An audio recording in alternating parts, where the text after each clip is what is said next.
This lecture will start very basic in terms of kind of the order, time limits when cross-examination occurs, and get a little bit more in-depth or technical as the lecture goes on. There's an accompanying worksheet on the website that you can go through in order to kind of check your knowledge, check your comprehension of the content. If you have any questions, of course, feel free to contact me at the website or at the email address listed on the website.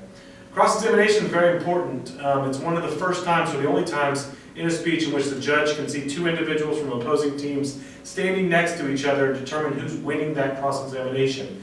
Individuals who are effective at cross-examination can use that time to make arguments appear less powerful or less important, to poke holes in other teams' arguments, and use that time to seek clarification on points that they may have missed during the speech.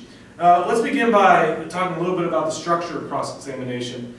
Cross-examination occurs after every constructive speech in the debate. So obviously there's four constructive speeches, the 1AC, 1NC, 2AC, and 2NC. Cross-examination occurs after each of those constructives. The cross-examination period is 3 minutes long. So for that 3 minutes, you stand up here and you fire questions back and forth. One person should be asking the questions, that's the person who did not just speak, and another person should be answering those questions, and there are questions about the content of the speech that you just gave. For the order, which is sometimes difficult to follow, there's, in terms of who asks who questions and who asks questions, after the 1A, so after the 1AC, the 2NC will stand up and ask cross-examination questions, while the 1N sits down and prepares for the 1NC. After the 1N, the 1AC, the person who spoke first in the debate, will ask cross-examinations questions to the 1NC, while their partner, the 2AC, is preparing for their next speech.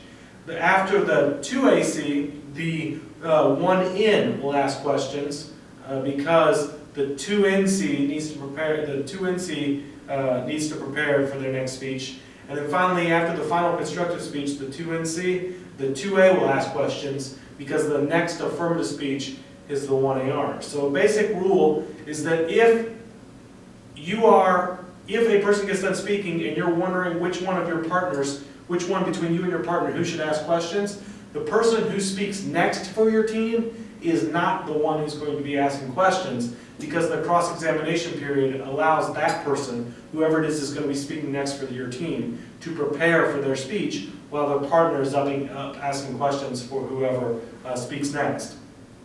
The goals of cross-examination, there are many, and a lot of people will tell you what the goals are, but there are really three different ones that I like to focus on. The first one is to seek clarification on arguments that either you didn't understand when they were speaking, or that you may have missed while you were trying to write down what they were saying. So if you feel like there's a section on your flow that you weren't real sure what they were saying, you think you missed something, it's important to say, hey, what was your second argument on the disadvantage? Or what was this argument you were making about this? Ideally, limit those out as much as possible. Of course, flowing and listening more attentively will limit out those cross-examination questions, those clarification questions, because you want to use that time to ask more probing questions. The second goal then is to poke holes in the other team's arguments, to point out to the judge that the evidence they're reading or the position that they're taking is a flawed one. And then finally, set up future arguments that you will make with cross-examination questions. You want them to say something that later on in subsequent speeches you can say, cross-examination, you said this, here's what that means for the rest of the debate, or here's what that means for this other position. Let's talk about each of those goals and some ways that you can seek clarification. First, the first goal obviously was clarification. Within counterplans, you want to ask a couple questions. The first is, you want to ask what the status of the counterplan is. So if they ran a counterplan or a critique alternative, always ask what the status is. You want to know whether or not that counterplan is conditional, unconditional, or dispositional. And those terms we'll cover later if we haven't already. You also want to ask what the net benefit is to the counterplan, so that you know that at the end of the round, if the judge votes for that counterplan, what is the reason why that counterplan is better than the affirmative by itself, or better than the counterplan plus the affirmative? In other words, what is the net benefit, the reason why we should do the counterplan and exclusively the counterplan and not the affirmative? If the other team has run a critique of the 1NC, you can ask some clarification questions. You want to ask what the 1NC links are to that criticism. Why do they say that you violate that criticism? What is it about your affirmative or your plan or the speech act that you gave that links to what they're criticizing?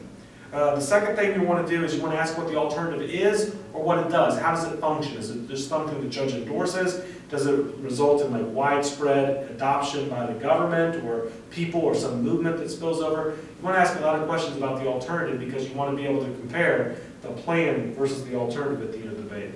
Then you want to ask whether or not the alternative could ever result in the plan. So in other words, is it impossible if the judge votes negative for the critique alternative to simultaneously, is it impossible to do the plan in addition to the critique alternative? Because otherwise, if the alternative can't result in the plan, then that's the plan, any reason why the plan is good is a disadvantage to the alternative. If the alternative could functionally still result in the plan, then it should prove that your permutation would be successful. If they ran a topicality argument, you just want to make sure you know what all the violations are. What is it that our affirmative plan does that violates the resolution or does not fit within the parameters of the resolution? And sometimes teams will hide multiple violations, so you want to make sure you know what all the violations are through clarification and cross-examination. And then a good question to potentially ask is, what would the plan have to do in order to be topical? Get them to say what it is, that way you set up future arguments that our plan does that. So therefore your plan is topical. Disadvantages are usually pretty straightforward and don't require a lot of clarification questions. But you do want to ask what the link to the disadvantage is, or maybe a time frame question. Usually the problem with disadvantages is not their structure so much as the quality of their evidence and the thesis behind their argument. Second goal you have in cross-examination is to poke holes in the other team's argument or their evidence. A couple things that you want to always look for in good cross-examination questions.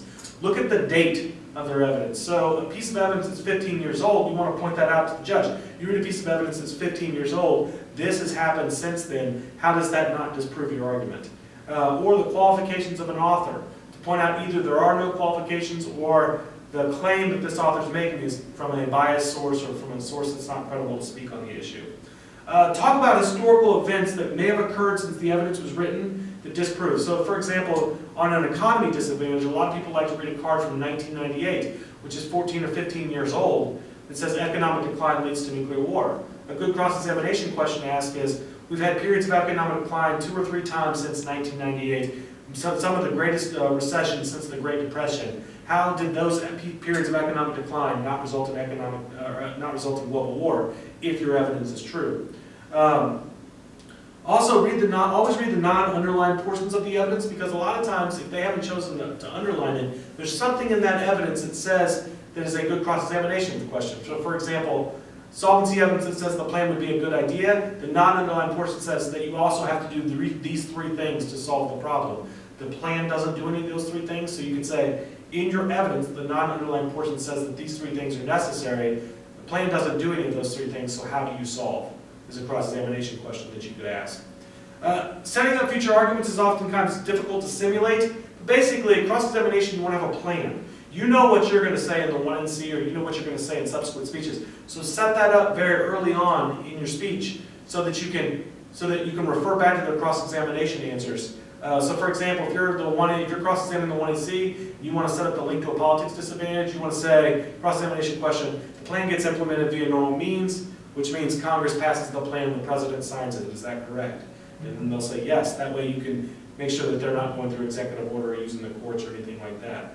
If you want to set up like a budget trade-off disadvantage, where you say that the money they spend trades off with something else that's being funded, then you can ask a question like, the plan spends money that's already allocated in the budget, it just shifts that money. Is that correct? And then they'll say yes, hopefully. That will get you your link to the budget trade-off disadvantage. Some final thoughts in terms of just general things that you should do.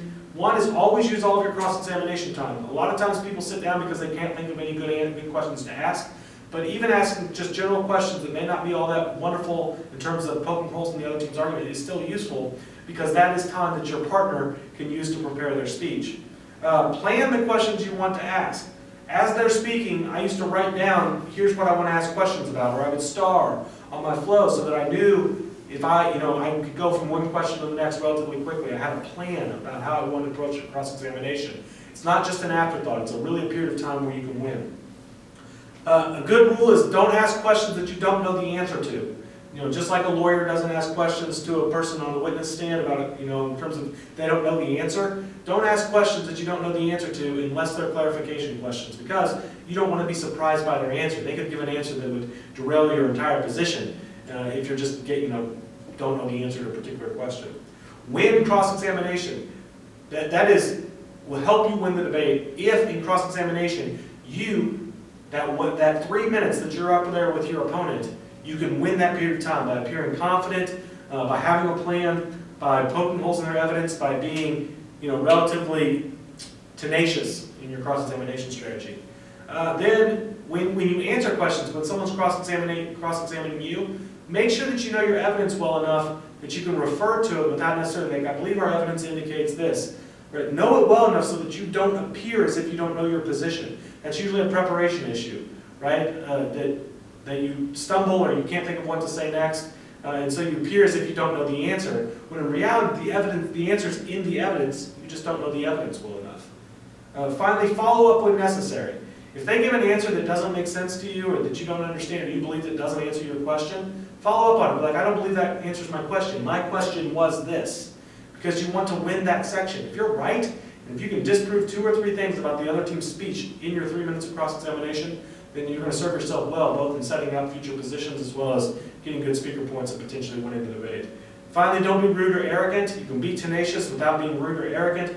You don't want to come off as looking bad or looking cocky or confrontational, but you do want to come off as asking important questions that you seek to know the answer to because you can win that section of the debate. So it's all about confidence without being cocky and being persuasive without being arrogant. Again, that is kind of some basic cross-examination components. I know this is a relatively short lecture. If you have questions or you'd like more information, feel free to contact me. I'm sure we'll put up some more advanced cross-examination points in the future. Thank you.